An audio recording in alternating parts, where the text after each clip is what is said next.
Graffiti in Split calls Milanovic a Russian traitor and results in an arrest. President Zoran Milanovic is known for his eyebrow-raising statements, and this has intensified when it comes to the Russia-Ukraine war.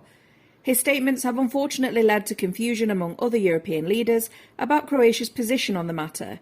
This is in spite of the endless support given to Ukraine and the official bodies of Croatia repeatedly condemning Russia and Putin's regime. Graffiti has appeared in Split, which calls Milanovic a Russian traitor, but that was not all. Other graffiti addressed to the Croatian president has appeared in several other places across the city.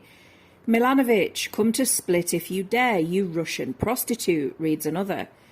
This is far from the first time that offensive graffiti directed against Milanovic has appeared in this Dalmatian city. The police have arrested a 24-year-old man whom they suspect of writing this controversial graffiti on the city's walls on 3 separate occasions. Political analyst Jaroslav Pecnik has discussed the ongoing feud between the Prime Minister and the President as we head towards the elections. The campaign has become interesting precisely because Milanovic does give it some dynamism. He provides it with some tone. Of course, a lot of people don't like that because the vocabulary he uses can be a bit over the top. It seems to me like he's having a great time because his need to express himself like that is stronger than he is. He simply has to get it off his chest. According to Pecnik, Milanovic at least arouses the audience's interest in following what's happening. If you listen to anybody else, it's unfortunately all the same old.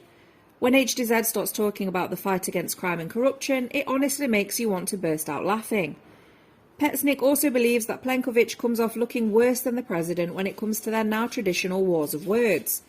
His PR people advised him to be different, not to argue and not to enter into verbal conflicts. It isn't that he doesn't have any arguments, and it isn't that he doesn't know how to respond. It's more because he never knows what the latter will come up with. I guess that's a good tactic in his eyes.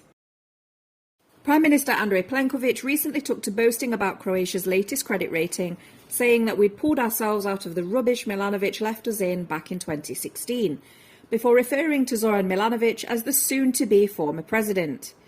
I think that the first question you need to ask yourself is what kind of behaviour that is from somebody who is formerly the Croatian president.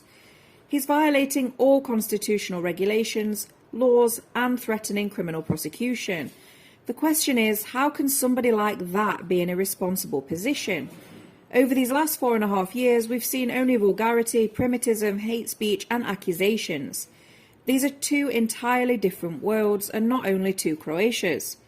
It's a shame for Croatia that we have this kind of unconstitutional interference in the elections, done by somebody who is soon to be the former president. He seems to just want to wake up every day and go crazy around all of Croatia instead of actually following the legal provisions. As is traditional in Croatia and numerous other countries, pre-election silence is now looming. That means that this is going to be the last video on Croatian politics until the elections have passed. Maybe we'll end up with a different leadership or just more of the same old. It's yet to be seen. Happy voting.